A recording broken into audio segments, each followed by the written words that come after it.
Hey, let's give it up for our first speaker, Damian.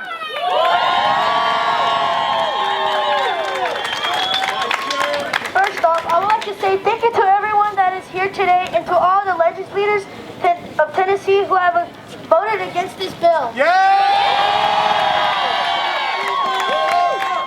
I'm here today for all the kids of this country, but especially for the kids of Tennessee.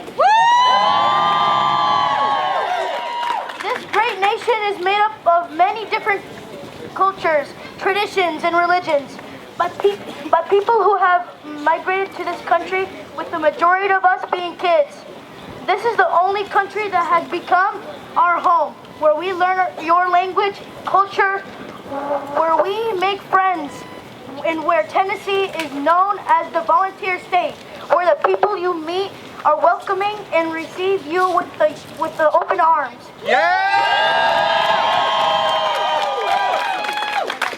That is why I am proud to have been born in Tennessee. But at the same time, it saddens me that they want to take away an education from us.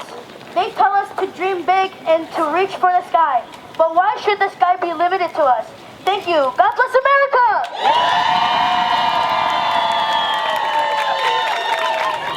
Check, check. All right, let's give it up for our next speaker, Angelina.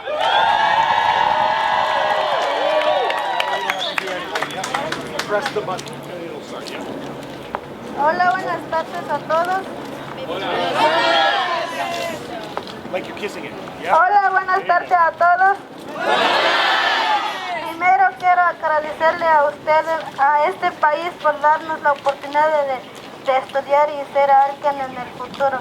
Gracias porque nos han hecho sentir en esta casa, porque aquí aprendí a leer, escribir y aprender su idioma y me siento aparte de esta gran nación.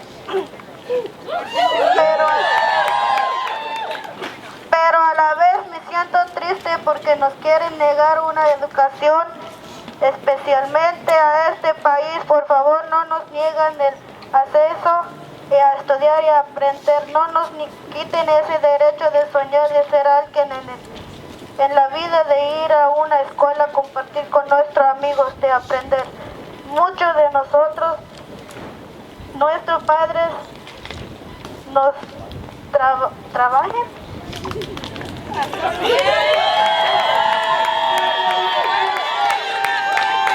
Aquí por un mejor futuro, gracias a nuestros padres que trabajan día a día por traernos el pan de cada día y que sin el esfuerzo de ellos no estuviéramos aquí, y algún día ellos quieren vernos ir a la universidad. Gracias y que Dios se bendiga a todos.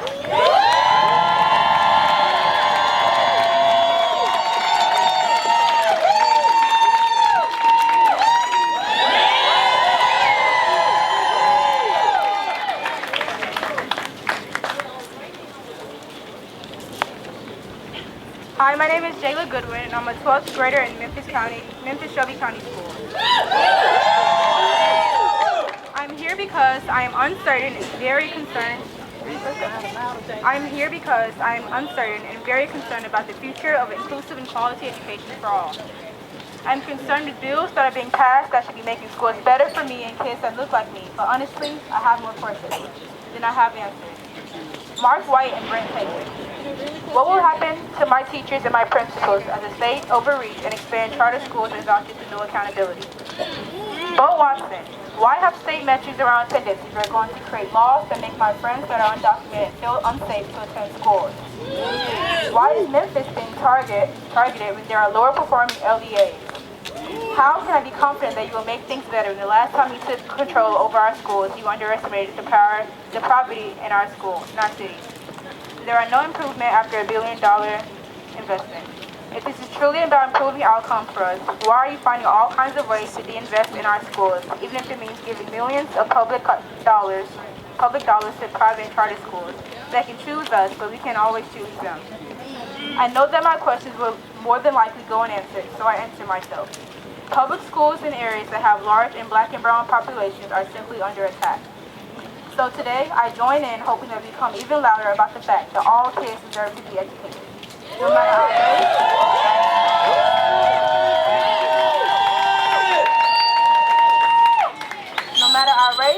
matter the color of our skin, no matter the religion, no matter our immigration status. We want education for all.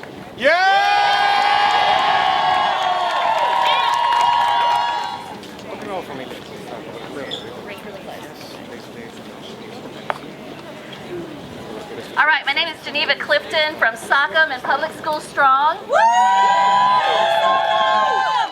Today I'm going to read the words of high school student Ana Sofia Alfonso Gonzalez from McMinn County, Tennessee.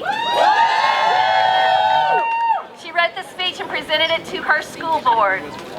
All right, she says she believes that every kid deserves a chance to go to school in their community, and she hopes that sharing her story will encourage lawmakers, including her representative, Mark Cochran, to vote no on unconstitutional laws, which would keep kids from being able to go to school because of where they were born or how they got here.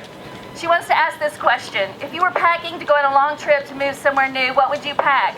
Maybe some clothes, a toothbrush, some pajamas? When she was 8 years old, she had to make those kinds of choices, and she knows many of her dear friends and classmates did too. This was a hard choice. They all needed to bring a small suitcase, and there was so little time. They couldn't pack their pets or their friends or their grandparents. They have not seen a family album in a long time. She couldn't pack her dad, who she was unable to see for 7 years after they made the journey here.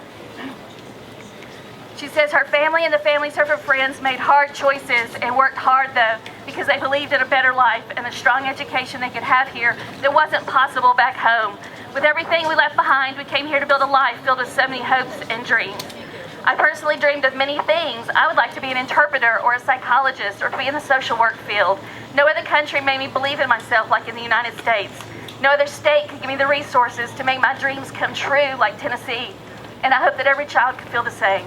I believed then and believe now that getting a good education is what it takes to make those dreams come true. School is where kids learn values and morals. We learn different cultures, how to preserve nature. I believe the right to education should be protected. She knows a lot of kids who have stories like hers who also have hopes and dreams. These kids are bright. They plan on being our future dentists, vets, photographers, ultrasound techs, architects, artists, and so much more. These are kids who are part of our community and who want to learn. They deserve an education because we deserve to make our dreams come true. Laws like HB 793, SB 836 pick and choose who gets an education. If passed, this law could crush the dreams and opportunities of so many students in our community and across the state and across the country simply because of where they were born. Kids need to go to school no matter their immigration status.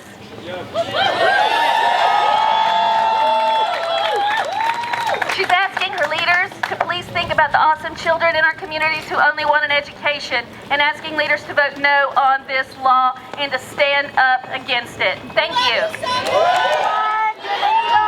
Buenas tardes. ¿Me escuchan? Sí. Okay. Hi everyone, welcome. My name is Viridiana Marin, and I am one of the East Tennessee community organizers for TIRRC, Tennessee Immigrant. I first want to thank every single one of you for being here today to defend education for all. As an immigrant child, public school was more than just a place to learn for me. It was the first place where dreaming had no limits in the classroom. I began to believe I mattered, had something to offer, and could build a future. I think about the children who will be directly impacted by these lawmakers who are voting to take the right of education away. Children who deserve to build the future they dream of.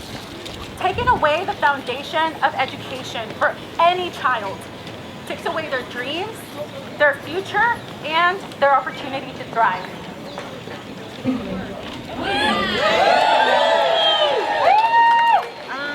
We are parents and students, but I think we are educators and big folks.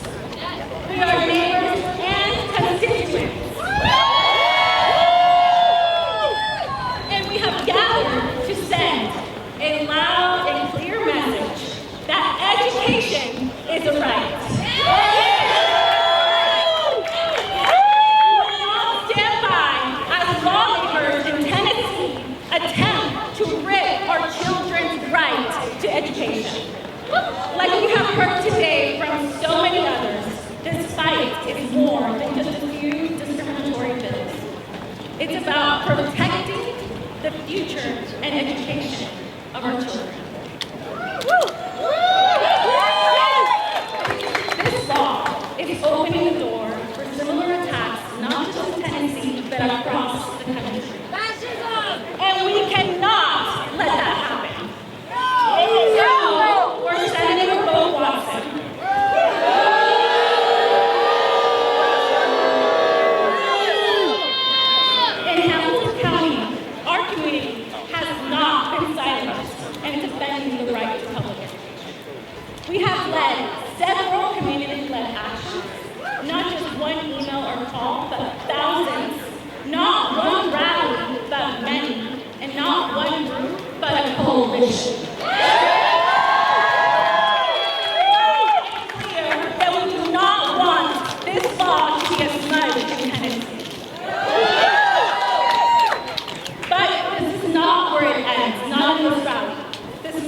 fight for the right of education. From registering to vote, to getting involved with our local school boards, we will continue to make our voices loud, not just for today, but to ensure that lawmakers like Senator Bo Watson and Senator Lambert do not sit in a seat like that and make these decisions without listening to us.